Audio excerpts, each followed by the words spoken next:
আন্তর্জাতিক অপরাধ আইনে রাজনৈতিক কোনো দল নিষিদ্ধের কোনো বিধান থাকছে না বলে জানিয়েছেন অন্তর্বর্তী সরকারের আইন উপদেষ্টা ডক্টর আসিফ নজরুল। বুধবার রাজধানীর ফরেন সার্ভিস একাডেমিতে এক সংবাদ সম্মেলনে এ কথা জানান তিনি।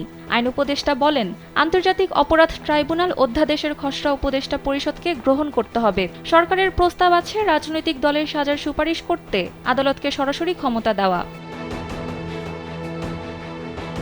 তিনি আরও বলেন, আন্তর্জাতিক অপরাধ অধ্যাদেশ ২০২৪-এর খসড়ায় বলা হয়েছে, আদালত যদি মনে করেন তারা রাজনৈতিক দলের বিরুদ্ধে প্রয়োজনীয় শাস্তিমূলক ব্যবস্থা গ্রহণের জন্য কনসার্নড অথরিটির কাছে সুপারিশ করতে পারেন। স্যান্ডেলিনা সো, রূপচর্চায় আভিজাত্য। কনসার্নড অথরিটি হিসেবে আদালত স্বরাষ্ট্র মন্ত্রণালয়ের নির্বাচন কমিশনের কাছে সুপারিশ করতে পারে জানিয়ে আইন উপদেষ্টা বলেন, তবে এসব বিষয় খসড়ায় বলা নেই।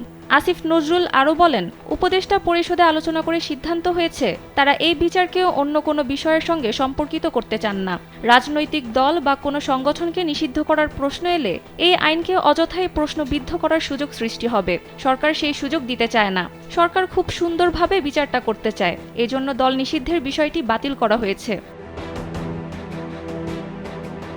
এর আগে মঙ্গলবার সচিবালয়ে এক সংবাদ সম্মেলনে আসিফ নজরুল জানান, আন্তর্জাতিক অপরাধ ট্রাইব্যুনাল আইন সংশোধন করে রাজনৈতিক দলের বিরুদ্ধে শাস্তিমূলক ব্যবস্থা নেওয়ার সুযোগ তৈরি করতে যাচ্ছে অন্তর্বর্তী সরকার।